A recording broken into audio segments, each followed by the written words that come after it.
सब्बे संखारा निच्चाति यदा पय्याय पश्यति अत्तनिबन्धति दुःखे एषमग्गो विशुद्धिया। सब्बे संखारा अनिच्चाति, सर्वे संस्कारा अनित्या इति, सारे संस्कार अनित्य हैं। यह यदा पय्याय पश्यति, जब प्रज्ञा से साधक देखता है। अथ निबद्धन्ति दुःखे, अथ तब निबद्धति, निर्बंधन्ति निर्वेद दुख से होता है। एस मग्गो विशुद्धिया, यही विशुद्धि का मार्ग है, यही विशुद्धि का मार्ग है, यही शुद्धता का रास्ता है।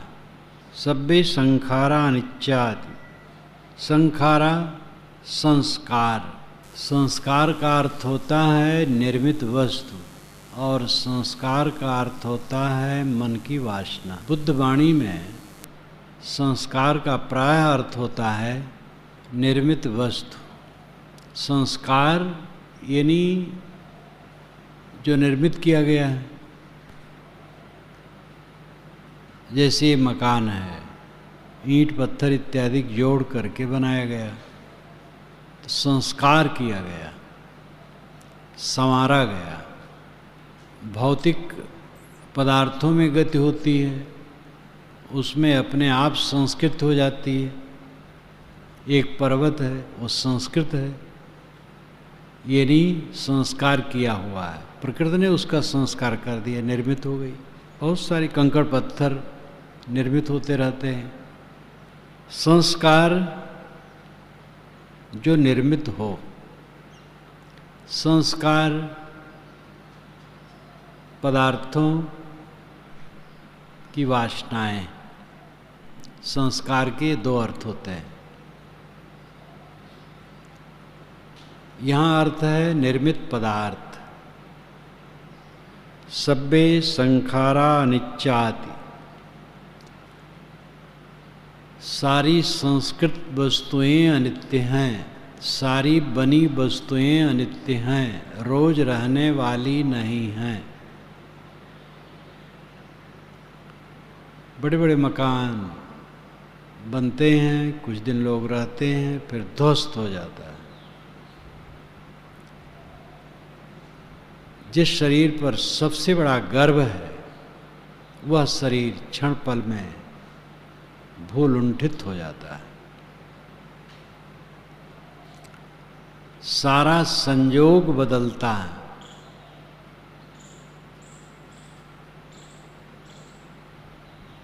यदा पय्याय पश्यति, यदा जब पय्याय प्रज्ञा से पश्यति देखता है, जब यह बुद्धि से देखता है कि निर्मित वस्तुएं नाशवान हैं,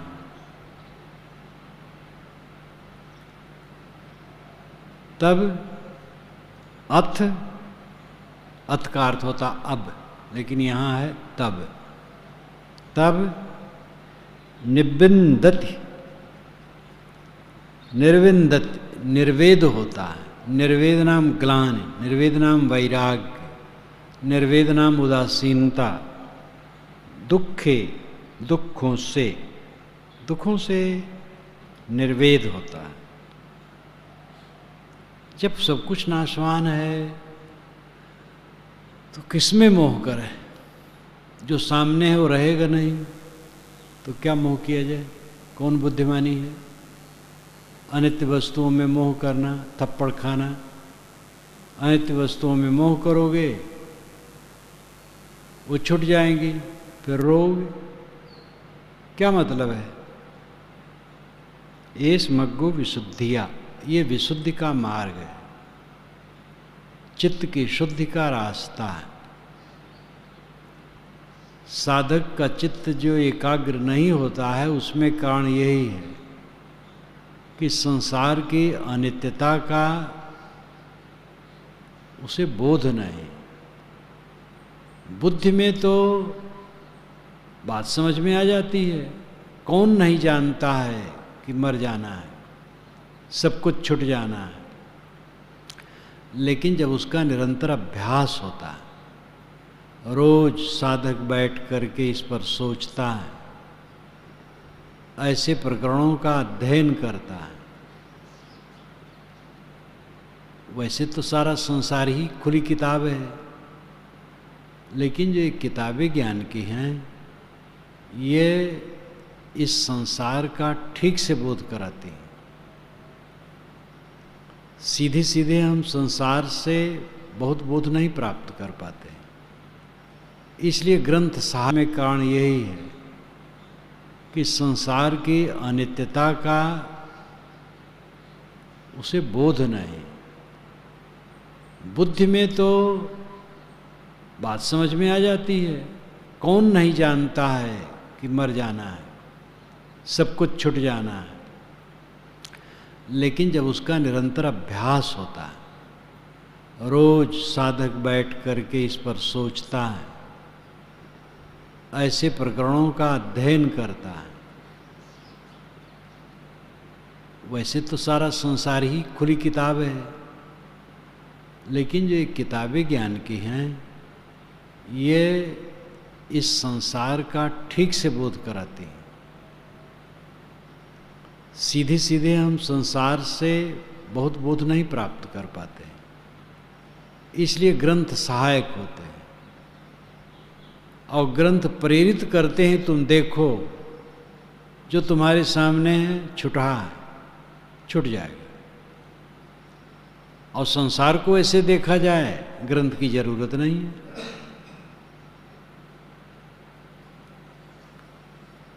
सब कुछ की अनित्यता जिसके चित्त में निरंतर बनी रहती है, अनित्यता का बोध, उसे संसार से निर्वेद होता है, दुखों से निर्वेद होता है, वैराग्य होता है। और वैराग्य होता है तो दुख मिट जाता है। दुख है, लेकिन दुख की निवृत्ति है। दुख क्यों है? तृष्णा से, आशा से, मोह से दुख होता है। आशा तृष्णा मोह मिट जाए, आशा तृष्णा मोह मिट जाए, दुख मिट जाता है। इसलिए संत जन बताते हैं कि संसार में दुख है, आशा से, मोह से दुख होता है।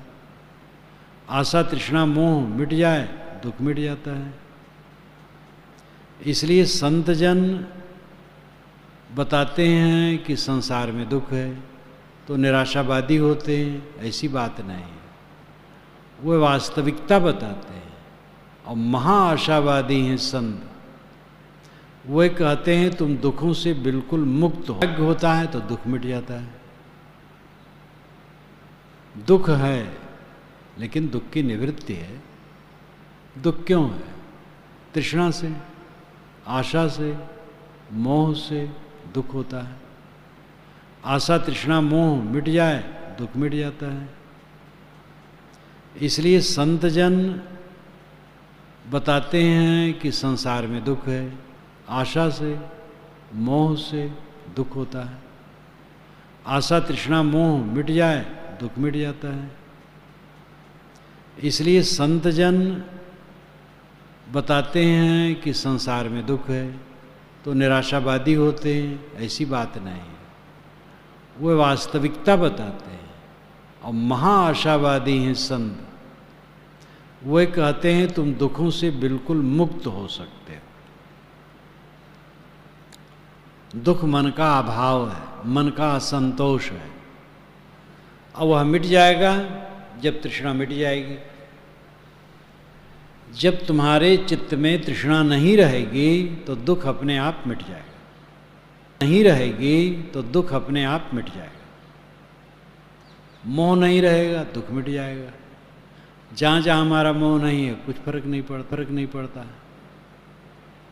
रास्ता चलते चलते हम देखते हैं किसी का मकान तोड़ा जा रहा है, सरकार तोड़ रही है, मुझे कुछ दुख नहीं होता है। लेकिन अपना मकान तोड़ने आवे कोई तो वहाँ दुख होगा। अब बात ये भी आती है कि आखिर तो अब मकान में तो रहना पड़ता है, तो क्या करें? आसक्ति को जीते। अगर अपना मकान टूटने का अवसर आए तो तड़फड़ाए ना, व्याकुल न हो, चिंतित न हो, पीड़ित न हो। देखे कि एक स्थिति है, अंतर तो जरूर रहेगा। दूसरे के मकान टूटने में, अपने मकान टूटने में अंतर तो जरूर रहेगा मन में, लेकिन जो आसक्ति को जीत करके है वो उसके आघात से पीड़ित नहीं होगा, निर्विकार भाव से सह लेगा। परिजन मरा तो कुछ नहीं लगता है, अपना जन मरा तो लगता है, लेकिन अपने जन में भी जब मोह नहीं होता है तो कोई आघात नहीं लगता है। एक दृश्य उपस्थित हो जाता है कि भाई सब क्षणभंगुर है, भंगुर है। अनासक्ति का कोई अभ्यास करे तो अपने आप समझेगा कि चित्त में कितना अंतर हो गया है। अब अभ्यास न करे, ज्ञान की बात सुने, समझे, जाने, अभ्यास न करे तो उतना फायदा नहीं होगा। जितना सुने समझेगा उसका तो कुछ फायदा होगा, लेकिन उतना फायदा नहीं होगा। पूरा फायदा होगा जब अभ्यास करेगा। और जिसका अभ्यास प्रखर हो गया फिर क्या पूछना है। सब्बे संखारा अनिच्चाति यदा पय्याय पश्यति। जब साधक अपनी प्रज्ञा से देखता है कि सारी निर्मित वस्तुएं अनित्य हैं, तब उसे दुखों से निर्वेद होता है, ग्लानि होती है। क्या इसमें चिपकना, चिपक चिपक करके तो पीड़ा है। यही तो नचिकेता ने कहा था यमाचार्य से, जब यमाचार्य ने कहा आत्मा क्या है, आत्मा अमर है कि नहीं, मरने के बाद आत्मा रहता है कि नहीं, ये न पूछो, ये बड़ा गूढ़ विषय है। स्वर्ग ले लो, सुंदरियां ले लो, बहुत से बच्चे ले लो, 100 वर्षों जिए, बाजे गाजे रथ पालकी सब हम दे दें, लेकिन ये न पूछो। नचिकेता ने कहा महाराज आपने जो कुछ कहा है, जिन जिन का नाम लिया है, इससे तो इंद्रियां जीर्ण होती हैं। कौन विवेकवान विषयों का चिंतन करते हुए जीना चाहेगा। ये सारी चीजें आपके पास रहें, मुझे तो आत्मा के विषय में ही समझाइए। तब यमाचार्य ने कहा नचिकेता, तो आत्मज्ञान का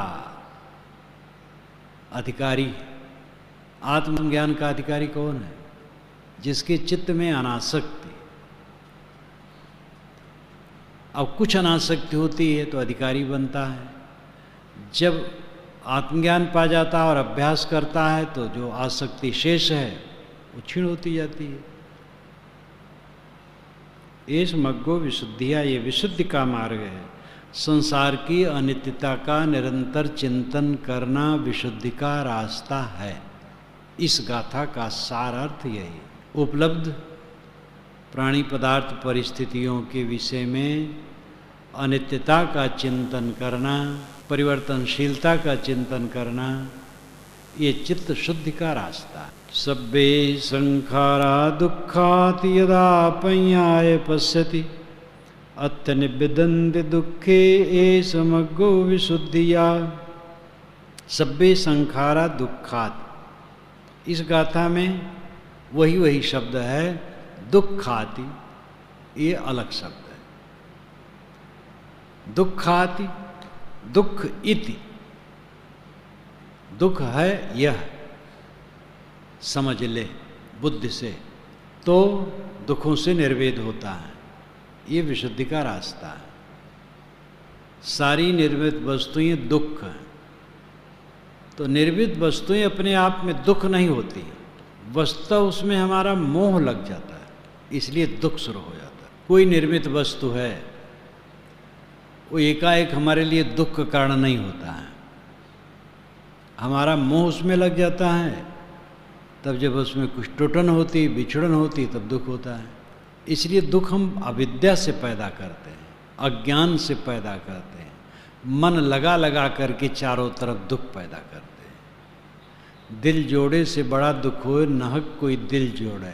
ये पहली बार जब मैंने सुना था, कई बार मैं कहा करता हूँ, थोड़ी उम्र थी, भादों का पिछला पाख रहा होगा, इतनी याद है बात कि बालियां लटक गई थी खेत में था। उस समय भी शायद निराई की जा रही थी, कुछ सफाई खेत की जा रही थी घासों की। बाली न लटकी होगी, थोड़ी उम्र थी।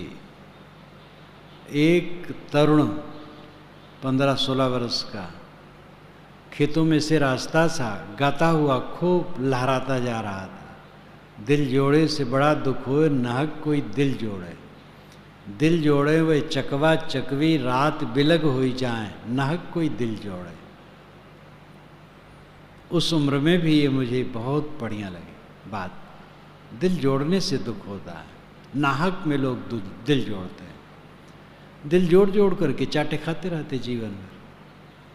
इसमें दिल जोड़े, वहाँ नहीं बैठा, दूसरे में जोड़े, तीसरे में जोड़े, चौथे में जोड़े। पहले लड़के में जोड़े तो लड़का जवान होकर के निरस हो गया, तब पोते में जोड़े, पोता भी बड़ा होगा तो वो भी निरस होगा। अगर जीते रहेंगे तो पड़पोते में जोड़ेंगे, तो वहाँ भी चाटे मिलेंगे। जहाँ तक जोड़ते जाओगे चाटे खाते जाओगे, पक्का समझ लो। इसलिए दिल कहीं न जोड़ो, सेवा करो। जहाँ जिम्मेदारी है सेवा कर दो, दिल को न जोड़ो। दिल को जोड़ोगे तकलीफ मिलेगी।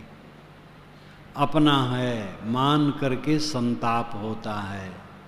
हम बीमार पड़े हों, अपने आदमी वैसे निकल जाएं तो खटकेगा, देखो झांके भी नहीं। बाकी लोग निकल जाएं कोई बात नहीं।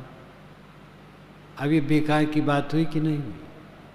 अपने को भी अपना मत मानो, तब चित्त शांत रहेगा।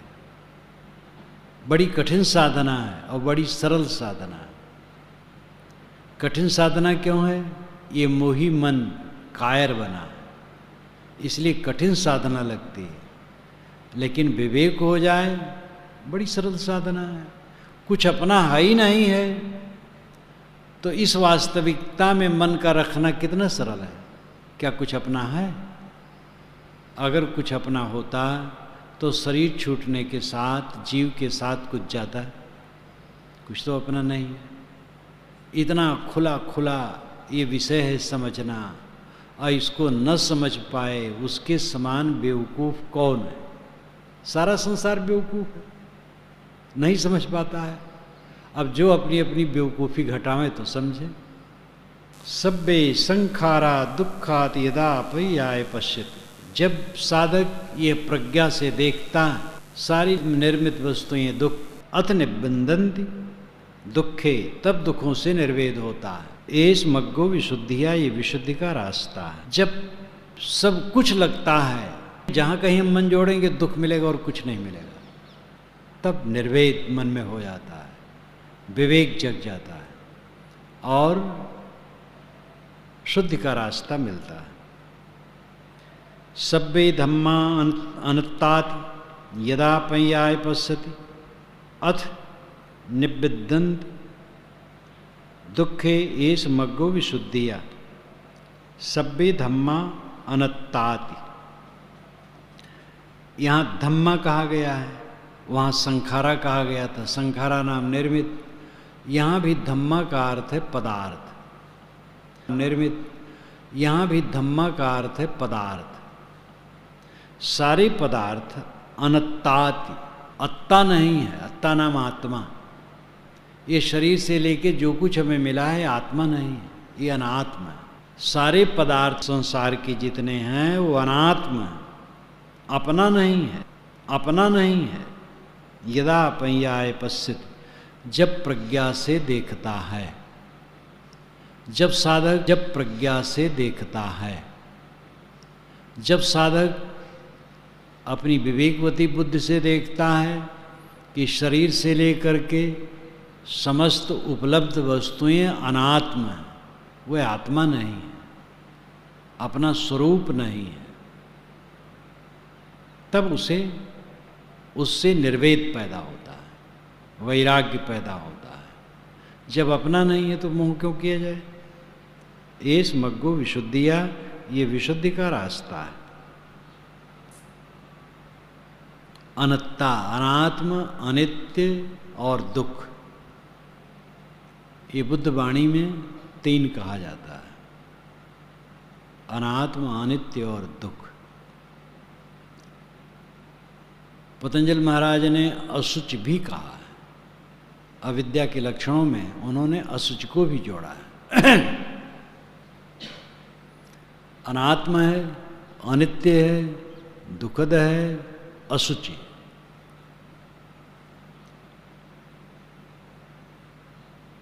जो कुछ अनात्मा है वो अनित्य है,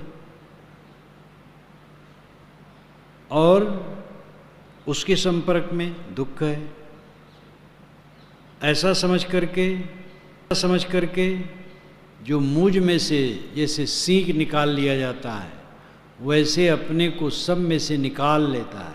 ये यमाचार्य की वाणी है कठोपनिषद की। नचिकेता, जैसे चतुर आदमी मूंज में से सींग निकाल लेता है, ऐसे तुम देह में से अपने आत्मा को विवेक द्वारा निकाल लो। विवेक द्वारा ये समझो कि मैं देह नहीं हूँ, मैं तो आत्मा हूँ। ये नचिकेता के लिए कठोपनिषद में उपदेश है। उत्थान कालम में अनुत्थानम युवा बलि आलस्या उपेतौ संसन्न संकप्प मनो कुसीतो पंयाय मग्गम अलसौ न विंदति। उत्थान कालम में, उत्थान काल में जब आदमी अपना उत्थान कर सकता है, साधना में ऊंचे उठ सकता है, अनुत्थानो गिरता जा रहा है।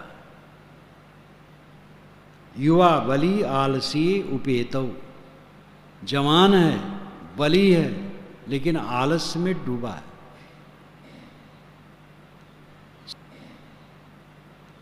संसन्न सकप्प मनौ, संसन्न संकल्प मन, उसके मन का संकल्प संसन्न है, डामाडोल है, कुछ निर्णय नहीं। विद्वानों की दशा प्रायः ये होती है। जो बहुत पढ़ लेते हैं वे कहीं स्थिर नहीं होते। ये भी है, वो भी है, वो भी है। इस पर वो घटना याद आती है जब पंडित जी एक मिले, और सुपरिचित पंडित विद्वान, उस क्षेत्र के सबसे बड़े पंडित, अनेक बार सबसे बड़े पंडित अनेक बार मिलते रहते थे। उस बार भी मिले। पंडित जी, कुछ ध्यान साधना चलती है। महाराज, किसका ध्यान करूं? आत्मा के अलावा तो कुछ नहीं है। तो मैंने कहा, आत्मा के अलावा कुछ नहीं, जो पत्थर पड़ा है, जो मकान खड़ा है। कहे हाँ, सांख्य दर्शन तो यही बताता है कि प्रकृति पुरुष अलग अलग है। तो हम कहे आपको निश्चय क्या है? कहे महाराज, क्या निश्चय बताऊं? वेदांत भी पढ़ता हूँ, सांख्य भी पढ़ता हूँ। वेदांत कहता है सब ब्रह्म ही है, सांख्य कहता है सब अलग है। जब जो प्रसंग आता है कह देता हूँ, क्या कहूँ? उन्हें कुछ निश्चय नहीं। वाणियों में ऐसी भी वाणी है कि भोग में लगे रहो, मोक्ष हो जाएगा,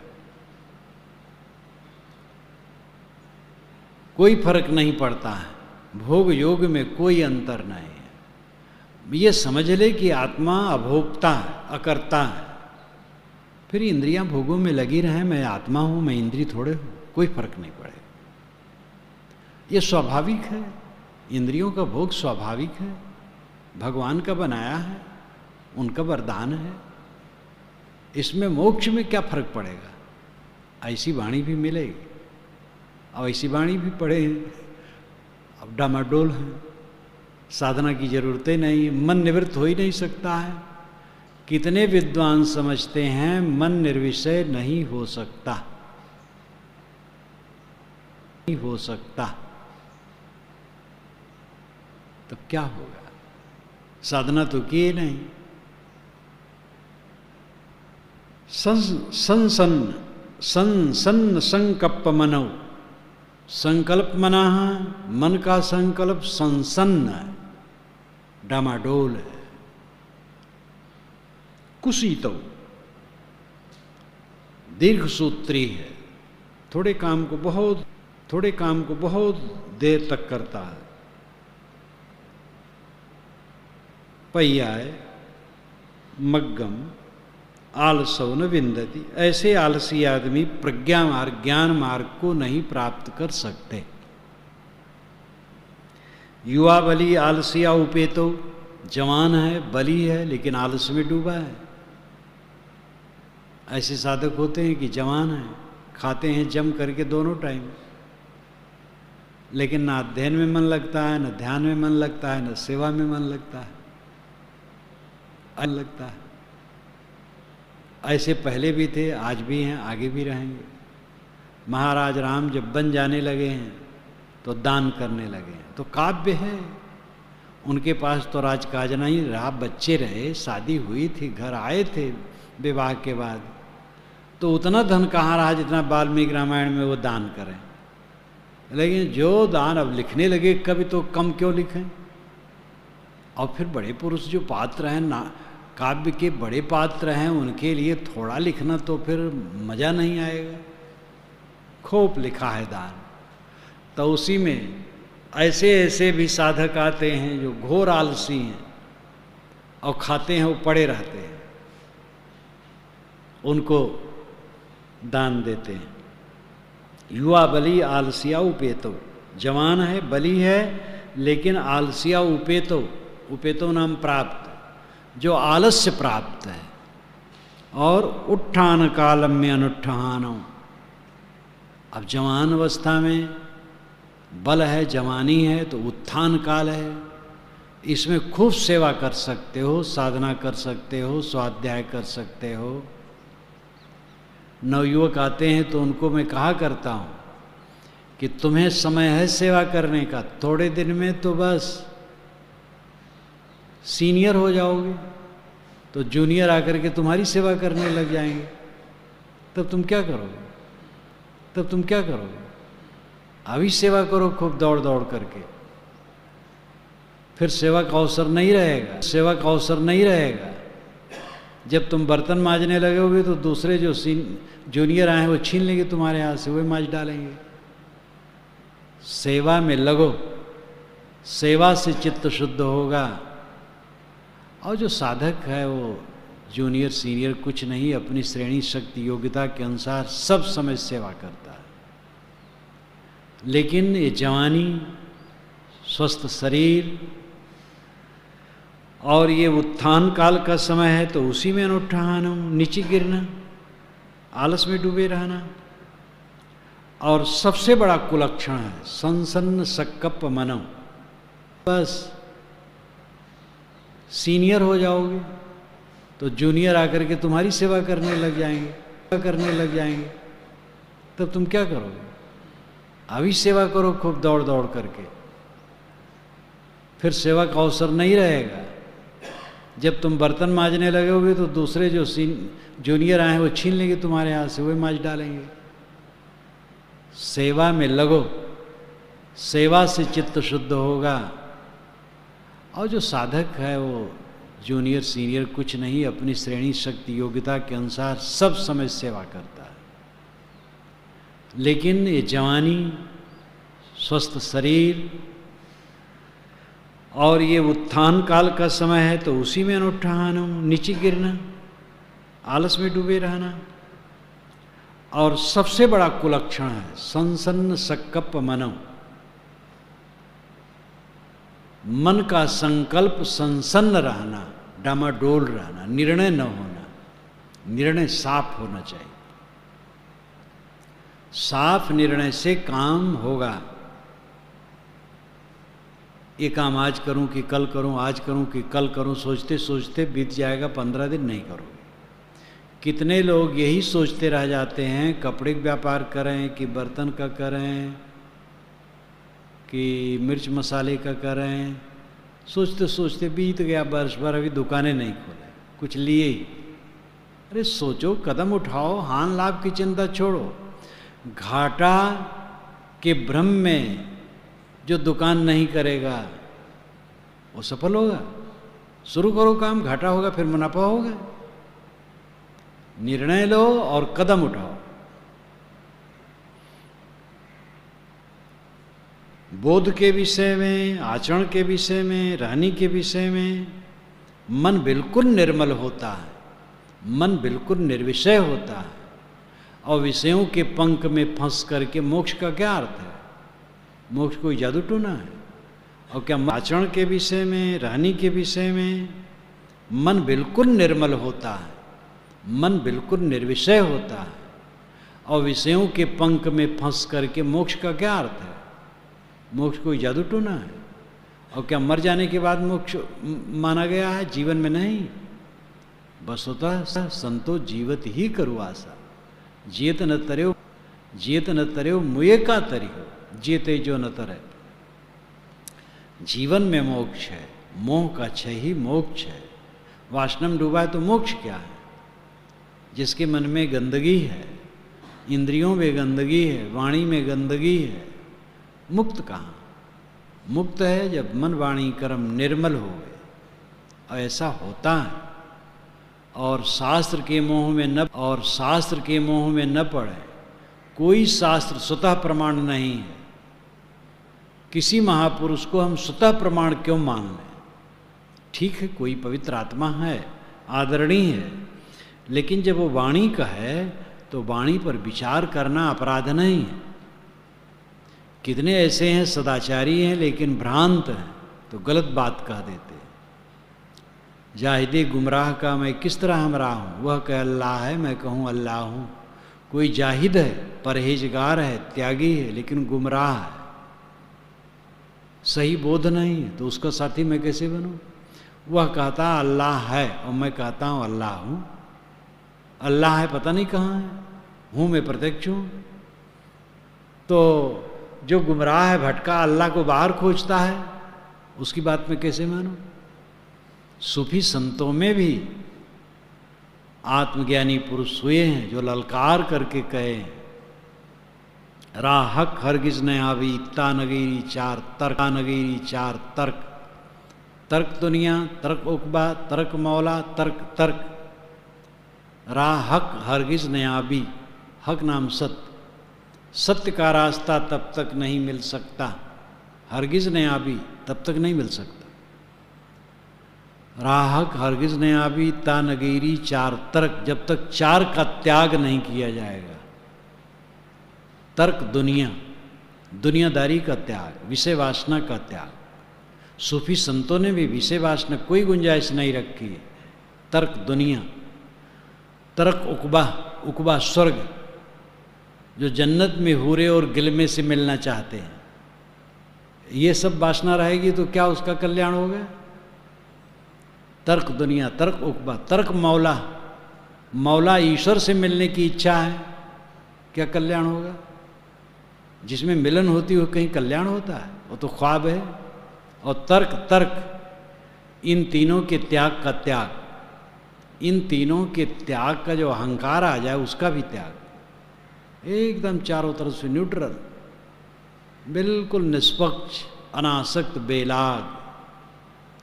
यही तो वेदांत है, यही कबीर वाणी, यही बुद्ध वाणी, यही महावीर वाणी, वैष्णव वाणी भी यही। गो गोचर जहाँ लग मन जाई, सो सब माया जाने हो भाई। तो सन्न संकल्प मनऊ, ये सबसे बड़ी दुर्बलता है। मन का संकल्प डामाडोल रहना, व्यवहार में, अध्यात्म में, सर्वत्र अहितकर है। दृढ़ निश्चय होना चाहिए। निर्णयवती बुद्धि द्वारा सही निर्णय करो और कदम उठाओ और काम करो। कुसीतो, आलसी, दीर्घसूत्री, लोभी, पय्यायमज्ञम अलसो न विंदित, ऐसे आलसी आदमी ज्ञान मार्ग में नहीं चल सकता है। ज्ञान मार्ग में वही चल सकता है ज्ञान मार्ग में वही चल सकता है जो निर्णय लेता है, कदम उठाता है, परिश्रम करता है और आगे आगे बढ़ता जाता है।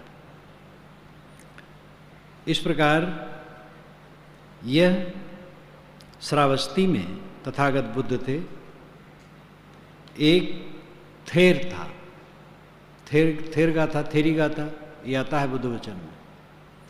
नौजवान साधु वेशधारी था, ढीला ढाला था।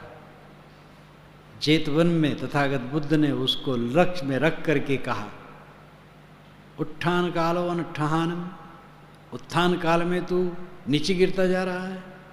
जुआ बली आलस्याओ पे, तो जवान है, बली है और आलस्य में डूबा है।